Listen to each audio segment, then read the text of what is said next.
Good evening everyone. Welcome to my channel let's learn QA. और आज के video में हम अपनी टाइपस्क्रिप्ट सीरीज का जो नेक्स्ट कॉन्सेप्ट अंडरस्टैंड करेंगे वो है कॉल बैक फंक्शंस। हम इस वीडियो में अंडरस्टैंड करेंगे कि कॉल बैक फंक्शंस क्या है टाइपस्क्रिप्ट में और कैसे हम कॉल बैक फंक्शंस को यूज करते हैं। करेक्ट। तो वीडियो स्टार्ट करने से पहले मैं आपसे रिक्वेस्ट करूंगा कि प्लीज मेरे चैनल को सपोर्ट करें, वीडियोस को लाइक कमेंट एंड सब्सक्राइब जरूर करें। तो कॉल बैक फंक्शन क्या है? Basically call back function is a function that is passed as an argument to another function. जब हम एक फंक्शन को दूसरे फंक्शन को as a parameter as a argument pass करते हैं तो उस फंक्शन को हम कॉल बैक फंक्शन बोलते हैं। अब हमें कॉल बैक फंक्शन की जरूरत क्या है? हम कब यूज करते हैं कॉल बैक फंक्शन को? We use call back functions when the execution of one function depends on the completion of another function. जब हमारे एक फंक्शन की जो एग्जीक्यूशन है वो इस बात पे डिपेंड करते हैं कि जो एक दूसरा कोई और अनदर फंक्शन है वो जब कंप्लीट हो तब हमारा ये वाला फंक्शन स्टार्ट हो। ठीक है, यानी कि एक फंक्शन कंप्लीट हो और तब दूसरा फंक्शन हमारा एग्जीक्यूशन को स्टार्ट करे, वहां पे हमें कॉल बैक फंक्शन की जरूरत पड़ती है। क्योंकि जो रियलिस्टिक हमारी सिनेरियोज होती हैं वहां पे क्या होता है कि जब हम कोई भी फंक्शन एग्जीक्यूट करते हैं तो फंक्शन क्या होता है, इमीडिएटली तो एग्जीक्यूट नहीं होते, फंक्शंस को टाइम लगता है। तो अगर मैं चाहता हूँ कि मेरा एक फंक्शन दूसरे फंक्शन के बाद ही सिर्फ स्टार्ट हो, उससे पहले स्टार्ट ना हो, तो वहां पे हम कॉल बैक फंक्शन को यूज करेंगे। क्यों? क्योंकि कॉल बैक फंक्शन कब यूज हो, कब एग्जीक्यूट होता है, जब उसका मेन फंक्शन एग्जीक्यूट हो चुका होता है, उसकी एग्जीक्यूशन कंप्लीट हो चुकी है, तब कॉल बैक फंक्शन को की एग्जीक्यूशन स्टार्ट होती है। तो वहां पे क्या है, हमारा एक सिंक्रोनाइजेशन वहां पे मेंटेन रहती है ताकि जो टास्क पहले खत्म होना चाहिए वो पहले खत्म हो, तब दूसरा फंक्शन हमारा स्टार्ट हो। तो ये एक हमारा कॉल बैक फंक्शन का बेसिकली यूज होता है। हम इस चीज को एक रियलिस्टिक एग्जांपल से पहले समझते हैं और फिर मैं इस सेम एग्जांपल को वीएस कोड के अंदर हम इसको एज अ कोड इसको लिखेंगे और फिर इस पूरे फिनोमिना को जो कॉल बैक का फंक्शन है उसको अंडरस्टैंड करेंगे। जो एग्जांपल हम यहाँ पे यूज करेंगे, सपोज करो हम एक food order in a restaurant का हम एग्जांपल लेंगे।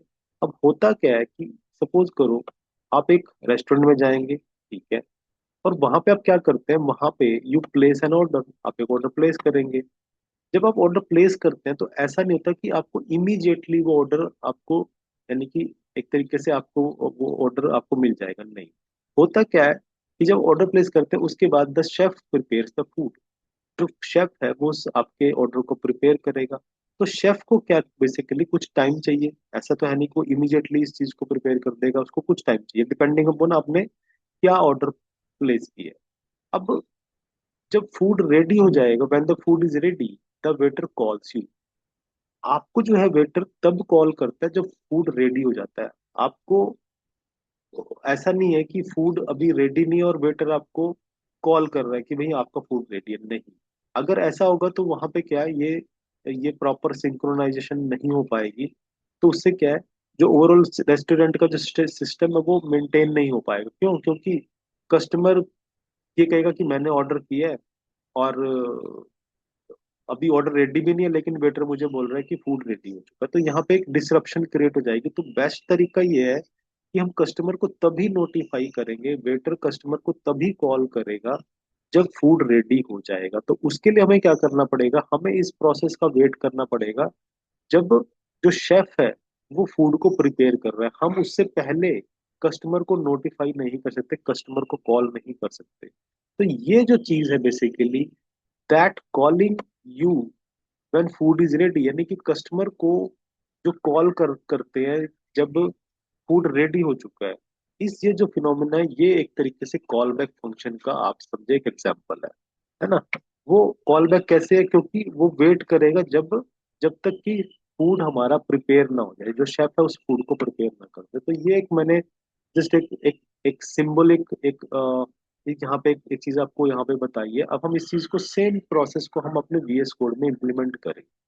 करेक्ट। तो मैंने यहाँ पे वीएस कोड ओपन किया है और जो मैंने यहाँ टाइपस्क्रिप्ट का प्रोजेक्ट बनाया वहाँ पे हमने एक फोल्डर बनाया। हम इस फोल्डर के अंदर एक स्क्रिप्ट ऐड करते हैं। तो फोल्डर पे मैं यहाँ पे आया हूँ और इस पे एक न्यू फाइल में क्रिएट करता हूँ और इसका नाम रखते हैं हम call back function dot TS के नाम से एक फाइल बनाते हैं। अब हम सेम प्रोसेस को यहाँ पे इम्प्लीमेंट करते हैं जो हमने यहाँ पे एग्जाम्पल देखा। तो यहाँ पे क्या है, बेसिकली हम क्या करते हैं, हम एक फंक्शन बनाते हैं, पहले मेन फंक्शन बनाते हैं। हम फंक्शन बनाते हैं प्रिपेयर फूड के नाम से। ठीक। तो प्रिपेयर फूड हमने यहाँ पे फंक्शन बनाया, और ये क्या कर रहा है, ये कंसोल डॉट लॉग करेगा। क्या कर रहा है, शेफ इज प्रिपेयरिंग। करेक्ट। तो ये हमारा फंक्शन, और हम इसको करते हैं कॉल। नॉर्मल जैसे हम फंक्शन को कॉल करते हैं तो हम क्या करेंगे, प्रिपेयर फूड फंक्शन को कॉल करते हैं। करेक्ट, ये नॉर्मल चीज है। और अब हम यहाँ पे स्क्रिप्ट को रन करेंगे। स्क्रिप्ट को कैसे रन किया जाता है, कमांड क्या है, TSX, और हमारे फोल्डर का नेम दैट इज lesson 08 / और हमारे स्क्रिप्ट का नेम जो है call back, call back functions dot TS. हम इसको यहाँ पे कॉल करते हैं। ठीक है, तो ये क्या है, हमने स्क्रिप्ट एग्जीक्यूट की, तो आप देख रहे हैं यहाँ पे आउटपुट में है शेफ इज प्रिपेयरिंग फूड। ठीक है, ये नॉर्मल मैंने एक फंक्शन बनाया और एक उसको कॉल के तो वो अपने आउटपुट देगा। यहाँ पे कोई अभी डिपेंडेंसी नहीं है, कोई एक फंक्शन दूसरे फंक्शन की वेट नहीं कर रहा है। ठीक है। अब यहाँ पे मैं एक और फंक्शन बनाता हूँ, दैट इज फंक्शन क्या है हमारा, हम बनाते हैं नोटिफाई कस्टमर। तो यहाँ पे मैं एक और फंक्शन बना रहा हूँ जो क्या करेगा, जो कस्टमर को बेसिकली नोटिफाई करेगा। लेट्स से हम यहाँ पे लिखते हैं food is ready, please collect it.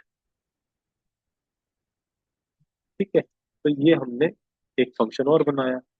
अब मैं क्या करता हूँ, इसको यहाँ पे कॉल करता हूँ।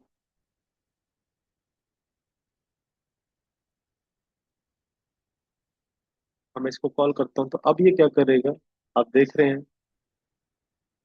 तो पहले हमारा कौन सा फंक्शन कॉल होगा, प्रिपेयर फूड, जहाँ से आउटपुट आई हमें शेफ इज प्रिपेयरिंग फूड, और notify customer food is ready, please collect it.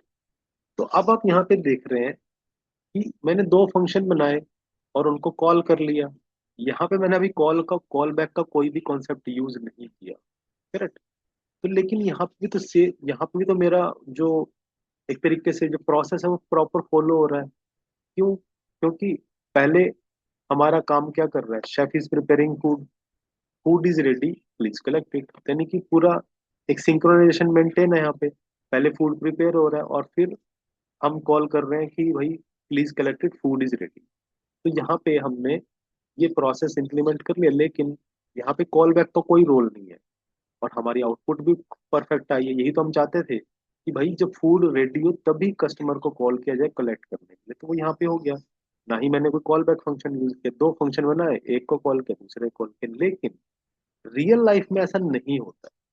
अब मान लो ये जो प्रिपेयर फूड है, ये तो ऑब्वियसली टाइम लेगा ना, टाइम लगेगा इसको। अगर इसको टाइम लगेगा तो अब हम इस चीज को यहाँ पे इस चीज को ट्राई करते हैं। तो हम यहाँ पे क्या करते हैं, बेसिकली जो ये कंसोल लॉग का जो टाइम है, सॉरी, जो ये कंसोल लॉग यहाँ पे हो रहा है प्रिपेयर फूड के अंदर, सपोज ये टाइम लेगा कुछ, तो हम इसके लिए यूज करते हैं, फंक्शन होता है सेट टाइम आउट। ये मैं बनाता हूँ, आप देख रहे हैं। ये set time out function basically एक असिंक्रोनस फंक्शन है जिसको कुछ टाइम लगता है एग्जीक्यूट होने में। तो हम यहाँ पे आप देख रहे हैं सेट टाइम आउट मैंने यूज किया, और ये एक, इसके दो पैरामीटर है इस फंक्शन के। पहला एक फंक्शन है जिसके अंदर हम कुछ काम लिखेंगे, कुछ टास्क परफॉर्म करेंगे, और दूसरी टाइम आउट की वैल्यू की कितना टाइम लगता है, मैं इसको 5000 मिली सेकेंड का टाइम देता हूँ। और अब मैं यहाँ पे क्या करता हूँ, जो ये मैं प्रिंट करा रहा हूँ बेसिकली, वो मैं क्या कर रहा हूँ, इस सेट टाइम आउट फंक्शन के अंदर लिख देता हूँ। अब आप देख रहे हैं यहाँ पे कि इसका मतलब क्या है कि ये जो हमारा फंक्शन है प्रिपेयर फूड, इसकी जो एग्जीक्यूशन है, जो भी इसके अंदर टास्क परफॉर्म कर रहा है, उसको परफॉर्म होने में 5 सेकेंड लगेंगे, हमने यहाँ पे टाइम बताया। तो अब क्योंकि जो टाइप स्क्रिप्ट है वो असिंक्रोनसली वर्क करती है, तो अब हम इस सेम प्रोग्राम को जो हमने यहाँ पे लिखा है इसको रन करते हैं और फिर देखते हैं कि आउटपुट क्या आएगी। हम एक्सपेक्ट करते हैं कि पहले food, chef is preparing food, और उसके बाद ही कस्टमर को हम नोटिफाई करेंगे food is ready please collect it. लेकिन अब हम इस सिनेरियो में देखते हैं कि क्या होगा। अब आप देख रहे हैं यहाँ पे क्या हुआ है, आउटपुट देखो क्या आ रही है। अब हमारे आउटपुट क्या आई है, food is ready please collect it, लेकिन शेफ इज प्रिपेयरिंग फूड ये बाद में आया। तो अगर ऐसा सीक्वेंस हम फॉलो करेंगे, यानी कि हम कस्टमर को पहले बोल रहे हैं, नोटिफाई कर रहे हैं कि भाई फूड रेडी है कलेक्ट कर लो, कस्टमर आएगा फूड कलेक्ट करने के लिए, लेकिन अभी तो शेफ प्रिपेयर कर रहा है फूड को। तो यहाँ पे क्या आप देख रहे हैं, डिसरप्शन क्रिएट हो रही है, यानी कि प्रॉपर सिंक्रोनाइजेशन मेंटेन नहीं हो रही। हम चाहते हैं कि कस्टमर को तभी नोटिफाई किया जाए जब फूड रेडी हो। तो यहाँ पे ये अब ये रियलिस्टिक सिचुएशन बना दी मैंने यहाँ पे, है ना। क्यों, क्योंकि जो प्रिपेयर फूड है उसको टाइम लगेगा ना होने में, तो ये रियलिस्टिक सिचुएशन है। तो अब आप यहाँ देख रहे हैं जो हमने कोड लिखा है इसके अंदर मैं हालांकि पहले किसको कॉल कर रहा हूँ, प्रिपेयर फूड को पहले कॉल कर रहा हूँ, लेकिन फिर भी आउटपुट में क्या हो रहा है, कौन सा फंक्शन पहले चल रहा है, नोटिफाई कस्टमर। क्यों, क्योंकि प्रिपेयर फूड को टाइम लग रहा है। तो ये जो है चीज हमारी यहाँ पे प्रॉब्लमेटिक है। इसको सॉल्व करने के लिए हम यहाँ पे क्या यूज करेंगे, अब कॉल बैक फंक्शन का यूज करेंगे। जैसे कि हमने कॉल बैक फंक्शन को समझा, वो क्या है, a call back function is a function that is passed in argument, यानी कि हम मेन फंक्शन को अपना जो फंक्शन है एज ए पैरामीटर पास करेंगे, एज ए आर्गुमेंट पास करेंगे। और जो कॉल बैक फंक्शन है वो कब एग्जीक्यूट होगा, जब पहला मेन फंक्शन हमारा कंप्लीट हो जाएगा, यानी कि जब प्रिपेयर फूड वाला फंक्शन कंप्लीट होगा तभी नोटिफाई कस्टमर चलेगा। करेक्ट। अब हम इस चीज को यहाँ पे चेंज करते हैं। तो अब कैसे हम कॉल बैक फंक्शन को यूज करते हैं, तो हमारा मेन फंक्शन क्या है, प्रिपेयर फूड, और कॉल बैक फंक्शन यहाँ पे क्या बनेगा हमारा, नोटिफाई कस्टमर। तो आपको क्या करना है, अब इस फंक्शन को आप क्या करेंगे, कंट्रोल एक्स में यहाँ से करता हूँ और इसको एज अ पैरामीटर इसको हम पास करते हैं। ठीक, देख रहे हैं आप, मैंने अब इसको एज ए पैरामीटर पास कर दिया। लेकिन मैंने यहाँ पे इसको पैरामीटर पास किया, मुझे अब इस फंक्शन की जो डेफिनेशन है वो भी चेंज करनी होगी, है ना। क्योंकि यहाँ पे मुझे ये पैरामीटर पास कर रहा हूँ तो मुझे यहाँ पे पैरामीटर इसके सिग्नेचर में डिक्लेयर करना पड़ेगा। तो ये चीज हम कैसे डिक्लेयर करते हैं ये हम देखते हैं। तो यहाँ पे जैसे आप फंक्शन के अंदर किसी पैरामीटर को डिफाइन करते हैं, तो हम यहाँ पे भी इस पैरामीटर को डिफाइन करेंगे। कैसे, आपको इसके लिए लिखना होगा कॉल बैक। कॉल बैक यानी कि हम इस पैरामीटर का नाम कॉल बैक दे रहे हैं, और फिर कॉलन, फिर उसकी टाइप बताएंगे कि जो पैरामीटर है वो किस टाइप का है, ये फंक्शन टाइप का है। तो हम क्या करेंगे, ये फंक्शन को डिनोट करता है, एरो फंक्शन से इसको डिनोट करेंगे। इट मींस ये जो मेरा मेथड है इसका पैरामीटर एक कॉल बैक फंक्शन है, और साथ में आपको उस फंक्शन की टाइप, रिटर्न टाइप बतानी होती क्या है।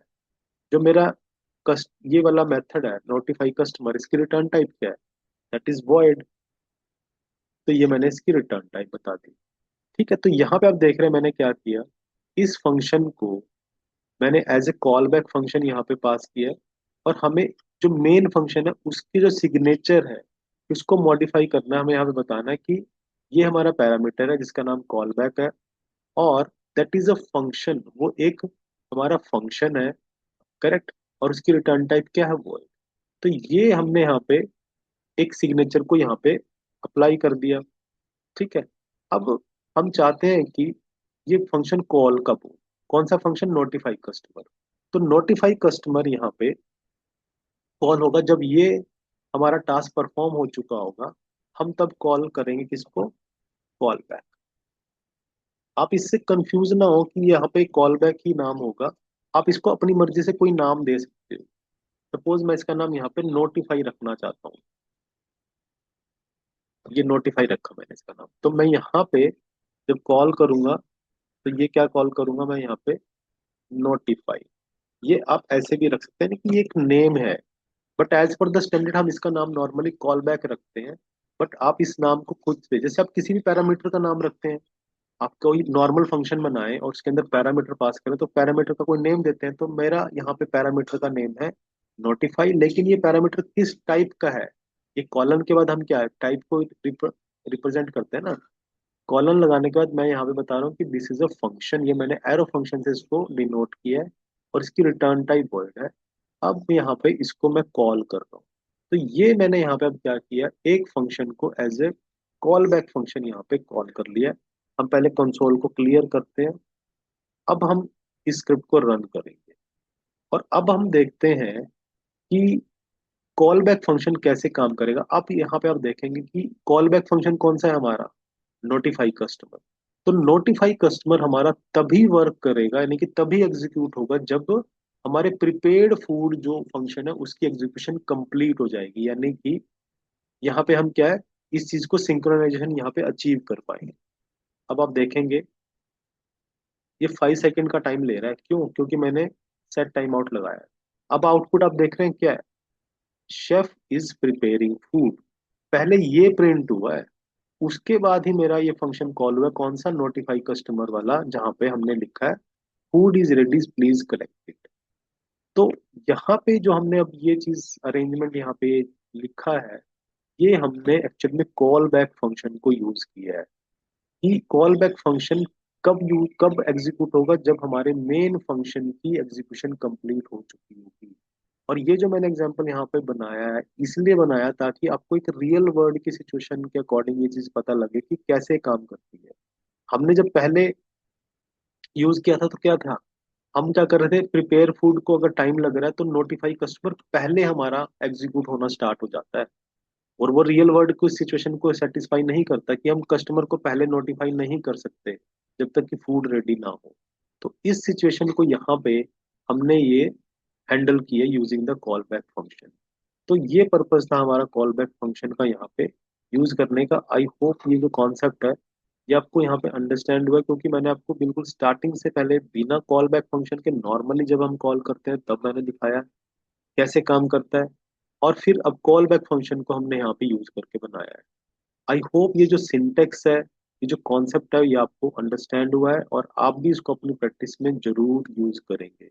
और अगर आपको ये कॉन्सेप्ट पसंद आया है और अंडरस्टैंड हुआ, तो प्लीज मैं रिक्वेस्ट करूंगा कि मेरे चैनल को सपोर्ट करें, वीडियोस को लाइक कमेंट एंड सब्सक्राइब जरूर करें। Thank you very much.